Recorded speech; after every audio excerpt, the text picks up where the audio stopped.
24 मार्च की रात को बादल नौखास्ता पाकिस्तान आर्मी का वो फैसला हम तक पहुंचा। बेशतर दानिश्वर इस फैसले को मशरकी पाकिस्तान की अलहदगी की बुनियाद करार देने पर बजिद हैं। एक सिपाही होने के नाते मुझे सियासत की अलिफ बे का भी इल्म नहीं, लेकिन जिन हालात में ये फैसला किया गया इनमें ऐसा करना नागुज़ीर ही ठहरता है। सोचने का अपना अपना अंदाज है। जिसने ऐसा करना सोचा होगा इसके पास जरूर कोई जस्टिफिकेशन रही होगी। बाज़ औक़ात इंसान बदकिस्मती से अच्छे फैसले पर बुरे नताइज और इंसानी खुशकिस्मती पर बुरे फैसले पर अच्छे नताइज पैदा करता है। शायद ऐसा ही कोई अमल यहाँ वक़ूफ़-पज़ीर हुआ होगा कि अच्छे फैसले पर बुरी तरह अमल किया गया और बुरे नताइज हासिल हुए। मुझे इस फैसले की रात ढाका में गुजारना थी। बहुत तल्ख तजुर्बा था ये जिंदगी का। उस रोज शाम गए तक मैं और उज़्मा इकट्ठे रहे। ये हमारी खुशकिस्मती थी कि इसके घर वालों को कानो कान ये खबर नहीं हुई थी कि इन गद्दारों के साथ जो क़यामत गुजरी है इसमें उज़्मा को कोई हाथ है। मैंने यहाँ खुशकिस्मती का लफ्ज़ इसलिए इस्तेमाल किया है कि इन हालात में हम सिर्फ तकदीर पर शाकी थे। बहुत अच्छे मंसूबे सिर्फ इसलिए नाकामी से दो चार हो जाते थे कि इनका इंकशाफ वक्त से पहले हो जाता था और सब कुछ धरे का धरा रह जाता था। बाज़ औक़ात तो नताइज इतने गैर मुतवक्का होते थे कि बड़े बड़े जहन और साबिर लोग भी झुंझला कर रह जाते। उज़्मा ने अपने अमल से साबित कर दिया था कि वो अपनी मिल्लत और मजहब के रिश्ते पर किसी रिश्ते को अहमियत नहीं देती, ख्वाह वो खून का रिश्ता क्यों ना हो। वो मेरी मोहब्बत थी। मुझे इस पर इतना ही एतमाद था जितना खुद पर कर सकता था। इसके बावजूद मैंने उज़्मा को नहीं बताया कि आज की रात किस वहशत की रात होगी और इसे घबराना नहीं चाहिए। हम दोनों शाम के बाद अलग हो गए। मैं सीधा अपने ऑफिस आ गया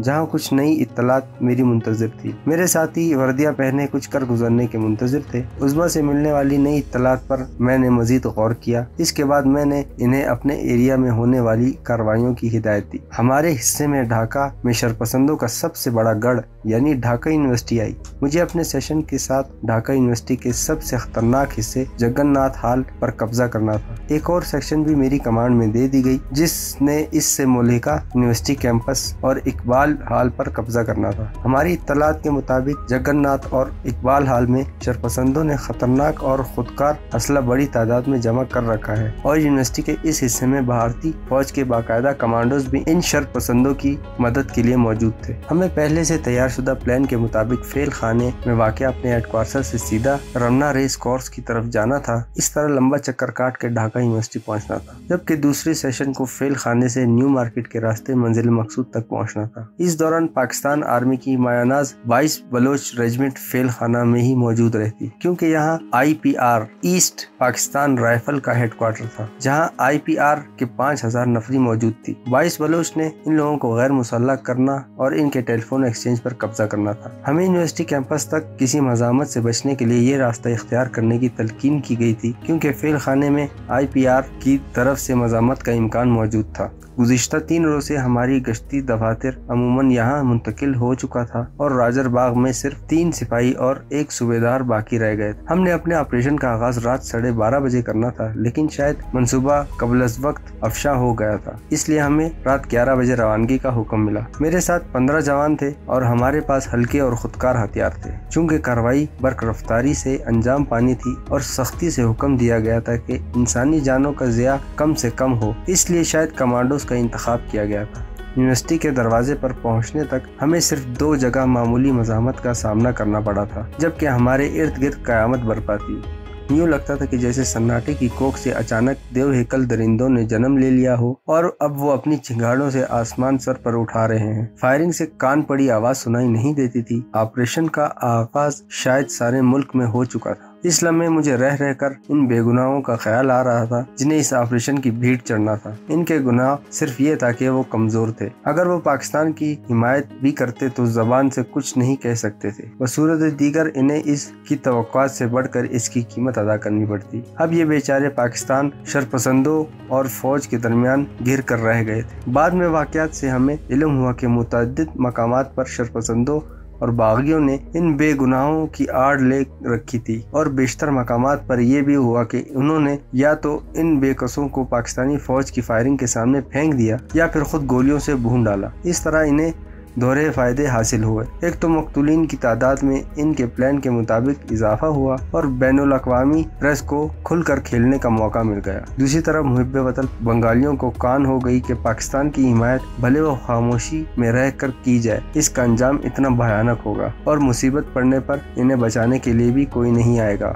ऑपरेशन सर्चलाइट की तफसीलात में ये बातें कहीं नहीं लिखी गई कि इस हंगामा आराई के दौरान मुहिब्बे वतन पाकिस्तानियों की हिफाजत कैसे की जाएगी। शायद मंसूबा साजों के नजदीक इस बात की कोई अहमियत ही नहीं थी। जिस तरह बेगुनाह पाकिस्तान के हिमायती लोगों से मुक्ति बाहिनी ने बदला लिया, इसकी तफसीलात इतनी भयानक और शर्मनाक हैं कि इनका जिक्र ही तकलीफदेह हो जाता है। ये कहना बेजाना होगा कि मुतअद्दिद मकामात पर इनका इज्तिमाई कत्लेआम किया गया। सैकड़ों की तादाद में मुसलमान औरतों की इज्तिमाई बेहुरमती की गई और इनके जिस्म के अज़ा काट कर अलग अलग कर दिए गए। यूनिवर्सिटी कैंपस के दरवाजे पर पाकिस्तान आर्मी के जवानों ने पोजीशन संभाल रखी थी और हमारे तवक्कुआत के ऐन मुताबिक अंदर से बराह रास्त मजम्मत हो रही थी। हम लोग चक्कर काट कर जगन्नाथ हॉल के सामने पहुंच गए। अभी मेरे जवान बमुश्किल ट्रक से निकलकर पोजीशन ही ले पाए थे जब अचानक एक मार्टर का गोला ट्रक पर आ गिरा और इसके परखचे उड़ गए। मैंने अंदाजा लगाया कि अंदर भारतीय फौजों की तरबियत याफ्ता कमांडो मोर्चा बंद है और इनके पास जदीद तरीन हथियार भी मौजूद हैं। खुदा का शुक्र ये हुआ कि सिर्फ एक जवान जख्मी हुआ, वरना ऑपरेशन की इब्तिदा में ही ऐसे वाकयात से नौजवानों का मोराल असर अंदाज हो सकता था। मेरी हिदायत पर इन जवानों ने एक खास तनज़्ज़ुम से आगे बढ़ना शुरू कर दिया। दोनों हालों की छतों और खिड़कियों से हम पर गोलियां और गोले मीना की तरह बरस रहे थे, लेकिन अभी तक हमने एक गोली भी फायर नहीं की थी। सिर्फ फौजी असूलों के मुताबिक दूसरी सेशन के लोग हमें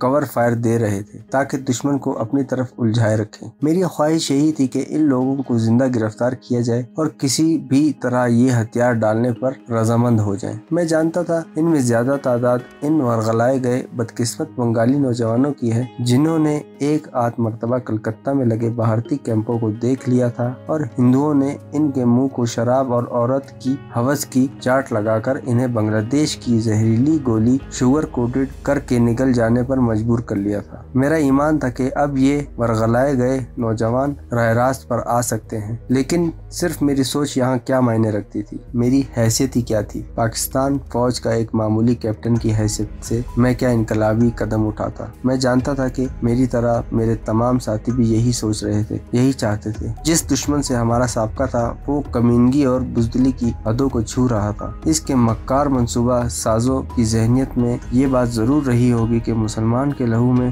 दिल नवाजी का सलीका मौजूद है, इसलिए इस कमीने दुश्मन ने कभी ऐसे मौके ही पैदा नहीं होने दिए। दुश्मन जानता था, समझता था कि जब कभी मुसलमान आमने सामने आएंगे इनके दिलों के गुबार दूर हो जाएंगे, इनके दिलों का मैल साफ हो जाएगा। अफसोस सद अफसोस, हमारे बंगाली भाई एक मुसलसल धोखे का शिकार हो गए। मुझे बातिल नाख्वास्ता 3 गोले रॉकेट लॉन्चर से फायर करने पड़े। मज़ामत 2 घंटे तक जारी रही, फिर दम तोड़ गई। शायद अब मज़ामत करने वाला कोई अंदर बाकी नहीं रहा था। अगर कोई था भी तो इस काबिल नहीं रहा था कि इस घिनौने खेल को जारी रख सके। पूर्वी पाकिस्तान की वो खून और बारूद से बोझल रात आज तक मेरे हवास पर सवार है। इस एक रात ने इंसानी वहशत और बहमियत के क्या क्या मंजर ना दिखाए होंगे। इस रात पाकिस्तान आर्मी के हर फौजी ने अपने हाथों अपने सीने में गोलियां उतारी। जब उनकी उंगली ट्रिगर पर दबती तो दिल खून रोता था कि ये गोली और किसी पर फायर कर रहे हैं, लेकिन ये तारीख का फैसला था, ये तकदीर का फैसला था और बेसबब और बेकस इंसान ख्वाह वो अपने तय कुछ भी बनते फिरते तारीख और तकदीर के फैसले बदल नहीं सकते। हालात की बिसात पर पीछे बेबस मोहरों की तरह हम भी अपनी चाल चल रहे थे, कभी आगे कभी पीछे, कभी दाएं कभी बाएं। शातिर हाथ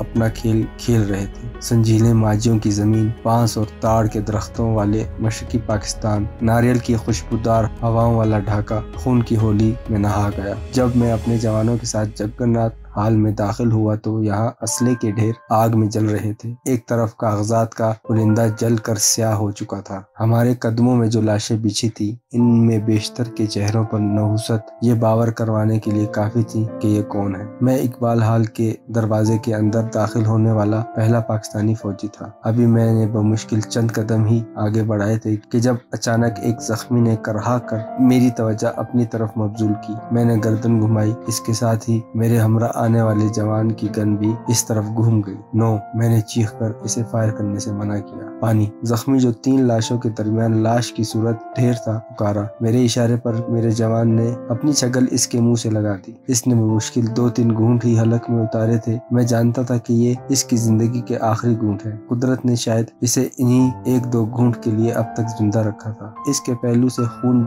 ابھی تک جاری تھا، شاید مکمل بریسٹ لگا تھا اسے۔ مجھے تو اس کا ابھی تک زندہ رہ جانا ہی معجزہ لگ رہا تھا۔ مجھے یہاں سے باہر نکالیے، ایک ضروری بات کہنی ہے۔ اس نے بڑی اذیت سے مجھے مخاطب کیا۔ اسے باہر لے آؤ، میں نے اپنے جوانوں سے کہا۔ دونوں نے اسے ہاتھ کے سہارے اٹھایا تو اس کی چیخ نکل گئی۔ کسی نہ کسی طرح ہم اسے باہر لے آئے۔ میں اس کے ساتھ ساتھ سحر زدہ معمول کی طرح چل رہا تھا۔ دروازے کے باہر میرے جوان نے اسے دروازے سے ٹیک لگا کر بٹھا دیا۔ میں اس کے نزدیک بیٹھ گیا۔ ایک جوان میرے قریب کھڑا رہا، باقی حال میں داخل ہو گئے۔ میرے پاس وقت کم ہے، میری بات سن لیجیے، اس نے کراتے ہوئے کہا۔ میں نے اس کے چہرے پر نظریں گاڑ دی۔ بمشکل 17-18 سال اس کی عمر رہی ہوگی۔ اس نے اپنا نام واحد بتایا تھا۔ میں غدار نہیں ہوں، بس پھنس گیا تھا ان لوگوں کے بیچ۔ میں یہاں سے نکلنا چاہتا تھا۔ آج موقع ملا تھا، کچھ کاغذات لے کر میں فائرنگ کے دوران بھاگ کر آپ تک پہنچنا چاہتا تھا کہ ان میں سے ایک نے مجھے دیکھ لیا۔ اس کی آنکھیں بھیگ گئی۔ میں ایک ٹک اسے گھورتا چلا جا رہا تھا۔ مجھے اپنی موت کا غم نہیں، خدا کا شکر ہے میں اپنوں کی گولی سے نہیں مرا۔ میری التجا صرف اتنی ہے کہ مجھے